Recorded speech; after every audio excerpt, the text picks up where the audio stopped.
When I first pulled up to Maple Ridge Estates, I thought I had hit the suburban jackpot. Picture this: tree-lined streets, manicured lawns, kids on bicycles laughing in the distance, and neighbors waving like we were in some kind of commercial for perfect living. I came here chasing peace. After years of apartment noise, unpredictable landlords, and the chaos of the city, I wanted quiet. I wanted control. I wanted home. What I didn't know was, peace had a price. And that price had a name: Veronica. She was the kind of neighbor who appeared before the welcome mat was even unrolled. I hadn't even unpacked my coffee machine before I heard the first knock on the door. I opened it to find a woman in a blazer far too formal for a Saturday, clipboard in hand, smile tight like it had been stapled there. "Hi, I'm Veronica, head of the HOA here at Maple Ridge. Just thought I'd stop by and... Oh, your trash bins are 2 inches off regulation placement. Not a problem. Just something to keep in mind." She winked, turned on her heel, and disappeared down my driveway before I could even reply. I remember laughing to myself. Okay. A bit intense, I thought. But hey, every neighborhood's got one, right? Only... This neighborhood had only one, and she acted like it was hers. It didn't take long for the messages to start. At first, they were just notes on my door. Neatly folded, passive-aggressive little origami bombs. Lawn length exceeds 5 inches. Please mow in accordance with HOA Rule 7.3. Porch light exceeds recommended lumens. Neighborhood wildlife is affected. Please refrain from leaving your garden hose in visible sight. It's unsightly. I was still living out of boxes, and this woman was already building a case file on me. Every day felt like a new episode of How You're Failing as a Homeowner, hosted by Veronica. At first I tried to play nice. I adjusted the trash bins. I trimmed the hedge. I even replaced the porch bulb with a dimmer one. Didn't matter. The complaints kept coming. And always signed, "Warm regards, Veronica H., HOA President." I began noticing strange things, like my mail arriving half open, or the sound of shutters clicking outside late at night. One time, I stepped outside to grab a package and caught a silhouette ducking behind my neighbor's bushes, camera in hand. Coincidence? Maybe. But my gut told me otherwise. The neighborhood felt less like home and more like a chessboard. And me? I wasn't just the new player. I was the target. Then came the meeting. A casual neighborhood BBQ, or so I thought. But somehow, it turned into a very public critique of my non-compliance with HOA aesthetic standards. Veronica stood up, holding a printed slideshow, of every infraction I'd committed in my first 2 weeks. Overgrown grass. A lawn chair with a tear. My dog barking too loudly during noon walks. People watched. Some laughed nervously. Others looked away. I didn't laugh. I realized something right then. This wasn't about rules. This wasn't about community standards. This was personal. Veronica wasn't just enforcing order. She was building a kingdom. And to her, I was a threat. A crack in the control she had worked so hard to tighten around this place. But what she didn't know was that I had cracks of my own, and behind those cracks, a plan. Because if she wanted a war, she'd picked the wrong landlord. I thought I was being paranoid. I told myself the notes were just a quirk of the neighborhood. That Veronica, while intense, was probably just trying too hard to maintain standards.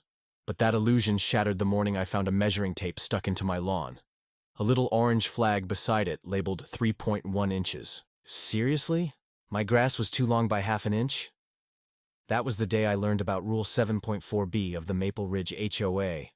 Lawn height must be maintained between 2.0 and 2.5 inches at all times. No exceptions. And from there, it only got weirder. Every week, a new regulation emerged. Not in any official HOA handbook, mind you.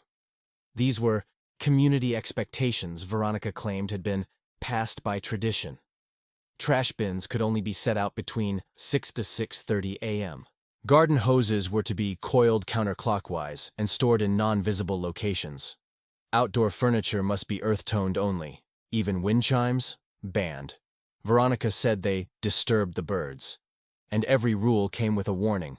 Continued non-compliance may result in escalating fines and a review by the community board. Who was this community board? From what I could gather, it was just Veronica and two retired couples who spent most of their time watching squirrels. But they nodded when she spoke, so that was enough, I suppose. I started asking around. Neighbors, other homeowners, even the mailman. The responses were telling. "She means well," one woman said while trimming her roses, glancing over her shoulder. "But don't cross her. Trust me. She once fined me for leaving my Christmas lights up a day past New Year's," a man muttered, eyes darting nervously like she might be hiding in his hedge. "She's been running this place like a dictatorship for years," whispered Mrs. Ramirez, a widow from down the block. "Everyone who pushes back either leaves or gets pushed." Gets pushed?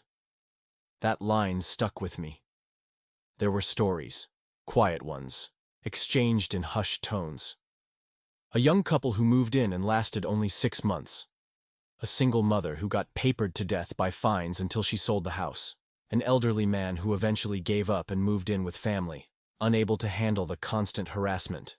All signed off with the same line. "Due to repeated violations, your presence is no longer aligned with Maple Ridge standards." It was Veronica's signature move. Weaponize the rules until you suffocate. And she had her sights locked on me now. Every week, a new letter. Every day, a new glance of judgment as I pulled into my driveway. And the notes, they evolved from passive-aggressive to openly hostile. "Your porch light violates Section 5.2 of the Light Pollution Guidelines. Fines will follow. You were observed parking 2.3 inches over the edge of your driveway. Consider this your formal warning.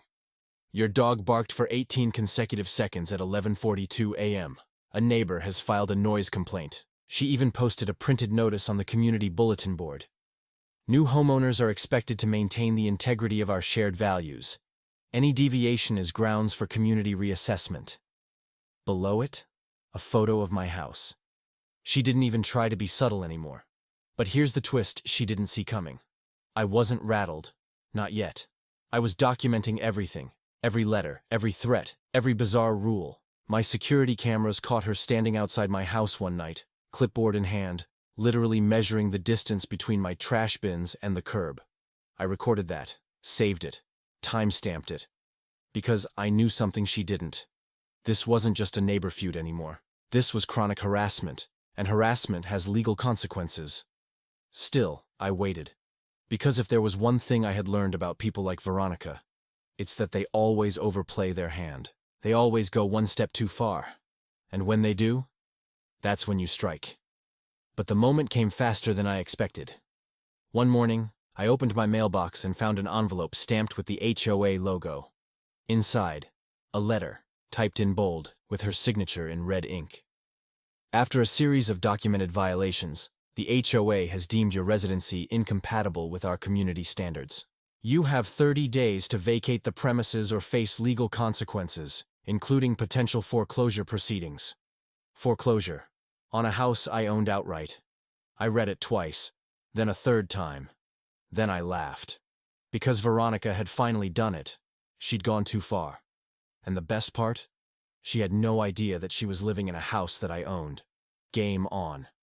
I sat at my kitchen table with the eviction letter in hand, still half laughing, half stunned. Not because I was afraid. No, I was amused. Because the threat was so absurd it was almost beautiful in its desperation. Foreclosure? Veronica really thought she could scare me with that. But here's what made it rich. I didn't owe anything on my house. No mortgage, no bank involved. I paid cash years ago. I owned this place free and clear, which meant the only way anyone could force me out was if I let them, and I wasn't going anywhere.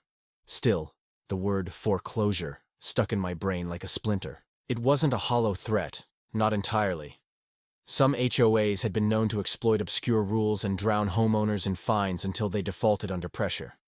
It had happened before. It was rare, but it was possible. This wasn't a game anymore. So I decided to get serious. I started digging. Into the HOA bylaws. Into community complaints. Into Veronica's past rulings. I even found an old Reddit thread titled, "Escape from Maple Ridge," where someone anonymously described getting pushed out of the neighborhood after months of silent fines and phantom inspections. It was all adding up. But nothing prepared me for the twist I was about to uncover. That night, I logged into my property management portal to check in on a few rental properties I had in the area. I'd bought them over the years, quiet investments that mostly ran on autopilot thanks to my management team. And then I saw it. The address. Her address. Veronica's house. Listed under my ownership. I blinked. Clicked again. There it was, plain as day. Her lease agreement, signed and scanned, with my full name and signature at the top of the page. Lucas Whitaker, property owner. I stared at the screen for a long moment, barely breathing. Veronica wasn't just my neighbor. She was my tenant. She'd spent the last few weeks threatening to remove me from a neighborhood I legally belonged to, while renting her home from me. I chuckled, then laughed outright. The irony was so thick you could slice it with a steak knife. She had no idea. And now, I had the one thing she couldn't control: power. The lease was airtight, no loopholes, no shady clauses. And better yet, she'd violated it, multiple times. I opened the document again and highlighted the key sections. Section 8B, harassment of other residents, check. Section 10A, unauthorized signage or alterations, check. Section 14C, attempted interference with property ownership, big check. This wasn't just poetic justice. It was legal justice. I didn't need to play Veronica's game anymore. I could end it, right now. But an idea sparked in my head. A wicked little ember that grew hotter with each passing second. I could have emailed her the lease termination, kept it cold and clinical, but that wasn't enough. No, this needed to be personal. Face to face, eye to eye. I needed to watch her realize that the castle she'd built was sitting on sand. So I printed out the lease, the violations, and the termination notice, tucked them neatly into a folder. Then I waited until I knew she'd be outside, surveying the block like she always did, hands on her hips, eyes scanning for sin. That afternoon, the opportunity came. She was berating an elderly man over his flower bed color choice. Apparently, red tulips were too aggressive for the tone of the street. I walked up slowly, folder in hand. She spotted me, smile already locked into place like a loaded weapon. "I assume you got the letter," she said, arms crossed smugly. "It's nothing personal, Lucas. The HOA just can't have someone who doesn't respect our standards. You understand?" I nodded, calm. "Oh, I got the letter. And I've got a response." I opened the folder and handed her the lease termination. Her smile twitched, then faded. Her eyes scanned the page. Her face drained of color. This is a mistake," she stammered. "You can't do this. You don't have the authority." "Oh, but I do," I cut in, my voice low but firm. "See, Veronica, the house you're renting? It's mine. You've been living in one of my properties, all while trying to evict me from one of my others." Her mouth opened, then closed, then opened again, like a fish out of water. "And the best part?" I added. "You signed the lease. You agreed to the terms. You violated them. And now, you're done." "You wouldn't dare," she whispered, clutching the papers with trembling hands. I leaned in just enough for her to hear the steel in my voice. "That depends. Do you step down from your little HOA throne? Or do I have the sheriff show up on eviction day?" She didn't respond, just stood there, jaw clenched, face red with humiliation. I turned around and walked away, leaving her frozen on the sidewalk, holding her own termination notice like it was a ticking time bomb. But I wasn't celebrating yet. Veronica wasn't the kind of person to go down quietly, and I had a feeling she was just getting started. The day after I handed Veronica her lease termination, the air in the neighborhood shifted. It was subtle, the kind of tension you can't quite see but feel crawling beneath your skin. People walked a little faster past her house. Some avoided eye contact. Others shot me curious glances, as if I'd done something forbidden, something unspeakable. Veronica, however, remained unshaken on the surface. Still walking her yard every morning like a self-appointed general inspecting her troops. Still posting weekly compliance updates to the neighborhood bulletin board. Still smiling like a queen who hadn't just been served her own eviction notice. But behind those eyes, I saw it now. That flicker. That fear. She was losing control. And it drove her mad. That afternoon, I received an email from the HOA, a hastily written message full of legal-sounding fluff and thinly veiled threats. Subject: Notice of unlawful action. Dear homeowner, it has come to our attention that you have engaged in unauthorized eviction activity against a resident of this community. The HOA does not tolerate retaliatory or coercive actions that disrupt the peace and standards of Maple Ridge.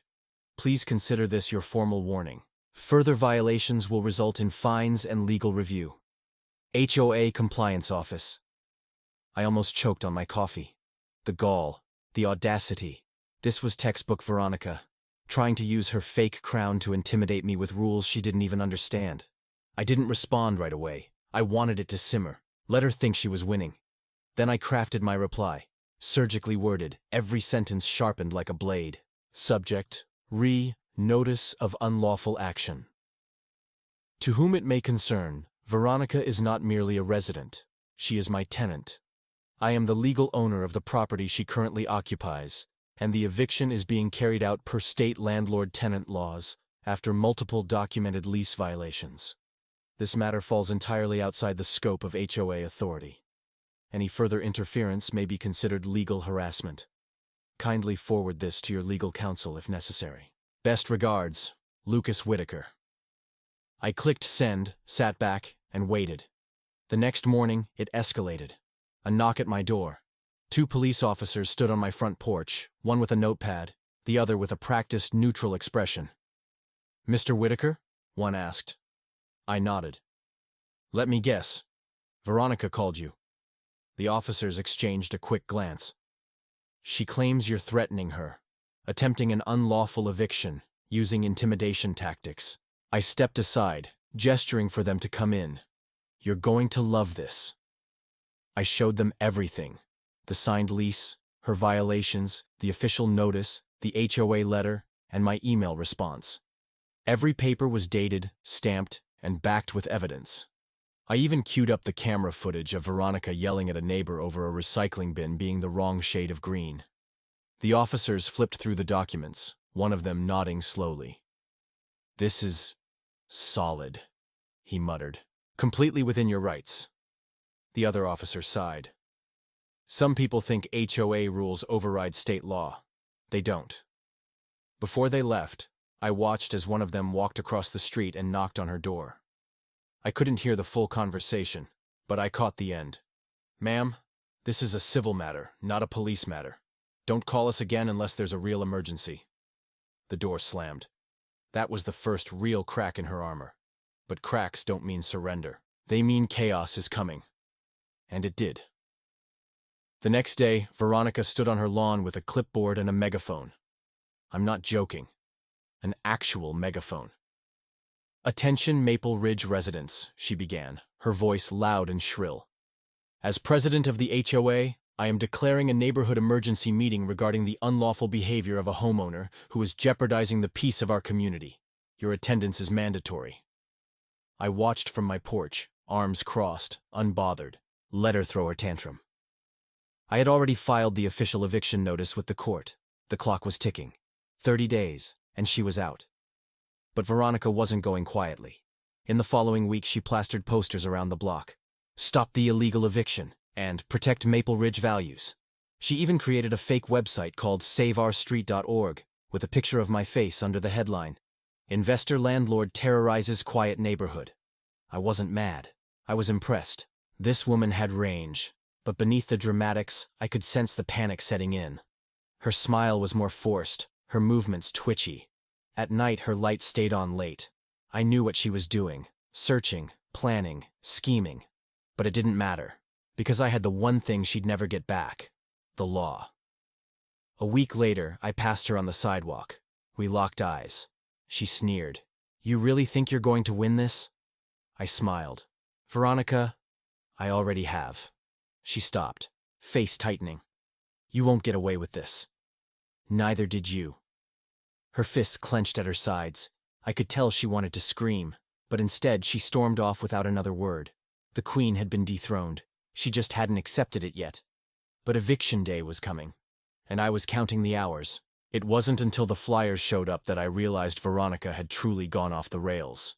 They were tucked into mailboxes, pinned to community bulletin boards, even slipped under windshield wipers.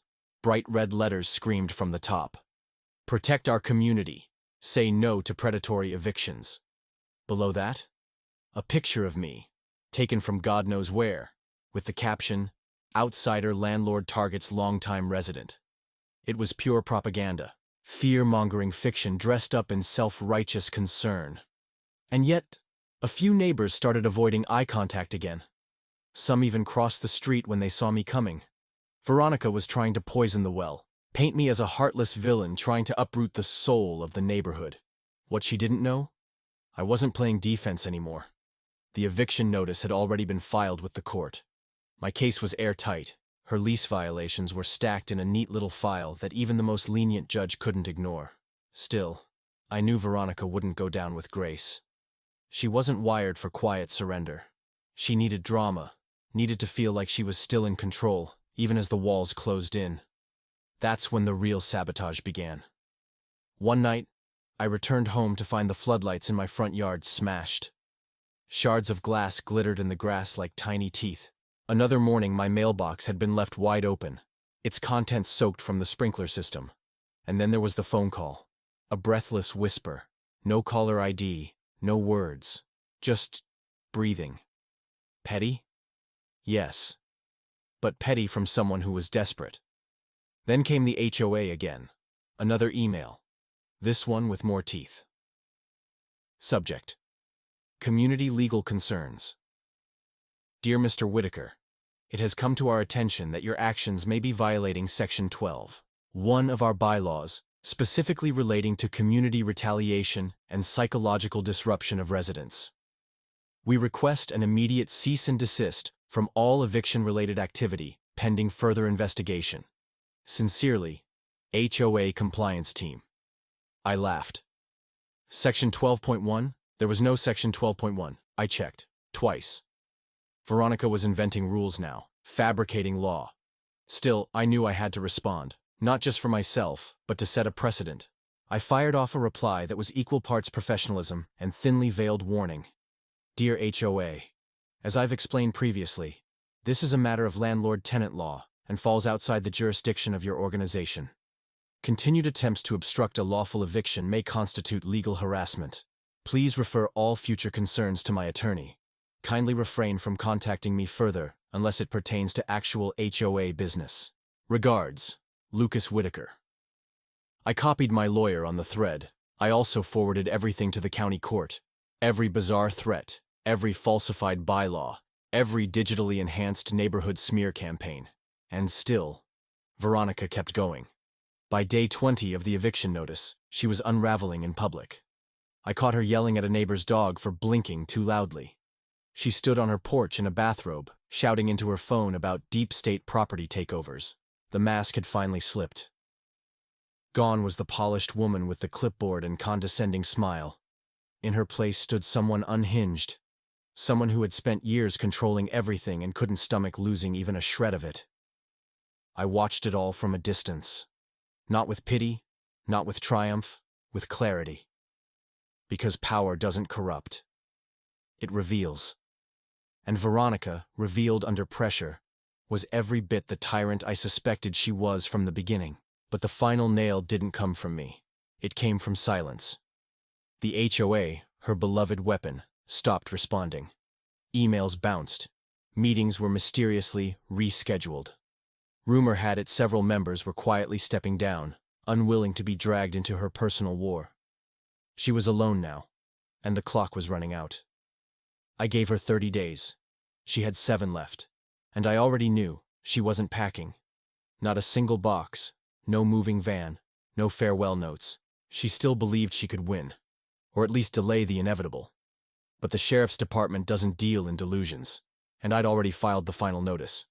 Eviction day was coming, and Veronica was out of time. The sun rose on eviction day like it was holding its breath. The morning air was thick, not with heat, but with anticipation. The kind of quiet that settles before a storm breaks. I stepped out onto my porch with a cup of coffee, eyes fixed on the house across the street. Her house. My house. Veronica's curtains were still drawn. No movement, no boxes, no sign of a moving truck. Just silence. A stubborn, defiant silence. She was still inside, still pretending the law didn't apply to her, still clinging to the fantasy that somehow, some way, she'd win. But this wasn't a fantasy anymore. This was reality. And reality came with paperwork, deadlines, and a badge. Right at 10 a.m., a black and white sheriff's car pulled up in front of her house. 2 uniformed officers stepped out, calm and composed. One held a clipboard. The other carried the cold, unquestionable authority of the court. I watched from across the street, arms folded. They knocked twice. A pause. Then the door creaked open. Veronica appeared, still in her robe, the same floral one I'd seen her in all week. Her hair was pulled into a frantic bun, eyes puffy, jaw clenched. For a moment, she stood there like a statue, unmoving. Like maybe if she didn't speak, this would all disappear. But it didn't. "Ma'am," the lead officer said, his voice firm, but not unkind. "We're here to execute a court-ordered eviction. You have 15 minutes to collect your essential belongings. After that, the property will be secured." Her lips parted, trembled. "This is a mistake," she whispered. The officer didn't flinch. "No, ma'am, it's not." She turned her eyes toward me then, venom and disbelief clashing in her stare. Her voice rose, brittle and desperate. "You don't have to do this, Lucas. We can talk. I'll step down from the HOA. I'll delete the flyers. I'll take everything back. Just don't do this." I tilted my head slightly, met her gaze, and said, "You had 30 days, Veronica. 30 chances to do the right thing. You chose war." Her face contorted, not in anger but in shock. Because this wasn't the Lucas she thought she could push around. This was the man who fought back. She slammed the door. We heard it from across the street. Moments later, the sound of something crashing echoed through the house. Then another. And another. The officers looked at each other, then at me. "Sir, would you like to press charges if she damages anything?" I hesitated. Tempting. Oh, so tempting. But I shook my head. Only if she breaks something major. Just get her out. 15 minutes passed like thunder. And then, the door opened again. Veronica emerged, dragging a single suitcase behind her. Her shoulders hunched, her eyes burning with humiliation. She paused at the steps, then looked up at me one last time. She opened her mouth, to lash out, to curse, to claw back some final shred of control. But nothing came out. She simply turned, climbed into her car, and drove off. No wave, no goodbye, just silence. The officers secured the property, changed the locks, and handed me the final signed document. A formality, a victory, a clean slate. It was done. Veronica, the self-crowned queen of Maple Ridge, was gone. And for the first time since I'd moved in, the street felt quiet. Not tense, not watched, just peaceful. But little did I know there was one last twist still waiting in my inbox, and it came the very next day. And the final message. The next morning, my inbox chimed. I was halfway through my coffee, expecting junk mail or maybe one last desperate HOA plea. But what I found instead nearly made me spit out my drink. Subject: HOA board vacancy. Invitation to join dear Mr. Whitaker. Due to a recent vacancy on the board, we are reaching out to valued community members to apply for a leadership position within the Maple Ridge Homeowners Association. Your recent engagement in community affairs makes you an ideal candidate. Sincerely, HOA Administrative Committee. I burst out laughing. There it was, the final perfect twist. The board seat left empty by the tyrant herself was now being offered to me, the very man she tried to destroy. I stared at the screen, imagining her somewhere out there, seething, defeated, probably blaming everyone but herself. I closed the email without replying. Let them keep their throne. I had no interest in ruling this place, just in living freely within it. A few days passed. The neighborhood felt different. The tightness in the air was gone. People waved again. Kids rode their bikes without fear of being cited for unauthorized wheel noise. One neighbor even brought over cookies with a smile and a quiet, "Glad you stuck it out." The spell had broken. Veronica's reign wasn't just over, it had collapsed. And beneath the rubble, we were finally breathing again. That night, I stood on my porch, sipping my coffee in the quiet glow of a porch light that was just a little too bright by her old standards. I smiled. The street was calm. The wind was soft. The world hadn't changed.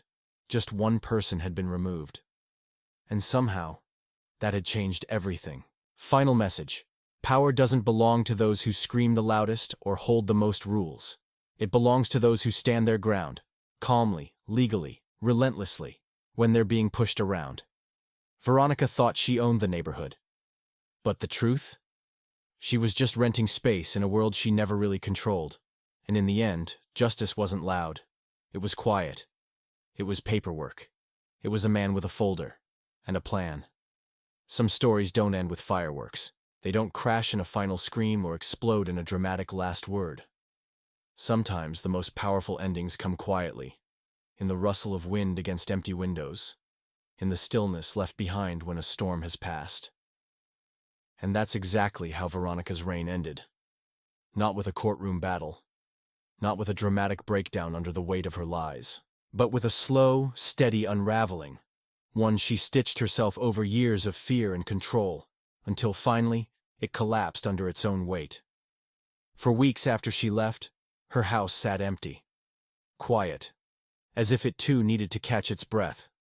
Her homemade signs were gone, the flyers vanished, and the street healed. Neighbors who once whispered behind curtains now waved openly. People who had walked on eggshells now planted flowers without fear of being fined for using the wrong shade of hydrangea. It was like watching a garden grow back after a fire, tentative at first, then lush and alive. And I found peace. Real peace. Not the kind promised in glossy real estate brochures or tucked inside HOA handbooks, but the kind you build for yourself when you refuse to be bullied out of your own space. But more than that, I found clarity. You see, Veronica wasn't just one woman. She was a symbol. A symbol of every system that hides behind rules to justify abuse. Every person who weaponizes bureaucracy to control others. Every voice that says, "You don't belong here," even when you've paid your dues and followed the law. And that's the lesson. The real battle wasn't just about a house. It was about ownership, not just of property, but of dignity. It was about boundaries, the kind that don't appear on maps but exist in the soul. It was about refusing to let fear, or fake authority, make you smaller than you are. Because if someone like Veronica can make a community tremble with nothing but a clipboard and a loud voice, imagine what someone like you can do when you stand tall with truth, patience, and a little bit of legal knowledge. What this taught me, and maybe you. To silence isn't always peace. Sometimes the quiet you feel is just control in disguise. Learn to tell the difference. Authority isn't always earned. Just because someone speaks the loudest doesn't mean they speak for you. Boundaries are worth protecting. Whether it's your home, your values, or your voice, don't let anyone trample them in the name of rules. Documentation is power. When emotion runs high, facts stay steady. Keep the receipts. You don't need to shout to win. Some victories are best delivered in silence, with a signature and a handshake from the sheriff. The final scene. I walked past Veronica's old house one evening, now rented to a young family who hung rainbow-colored wind chimes on the porch. The kind she would have found in a heartbeat. They smiled at me. I smiled back. And I realized something. Sometimes standing up for yourself isn't just for you. It's for everyone who comes after. Everyone who's been made to feel small. Everyone who's ever been told they don't fit in. Everyone who's ever received a letter, a look, a law designed to silence them. Because once you break the cycle, once you push back, the whole neighborhood breathes easier. From my voice to yours. Maybe you're facing a Veronica in your own life. A boss, a neighbor, a system. A voice in your own head telling you you're not good enough to stay where you are. Let me tell you this. You do belong. You have every right to your peace, to your space, to your dignity. And sometimes reclaiming that doesn't look like a fight. It looks like calm.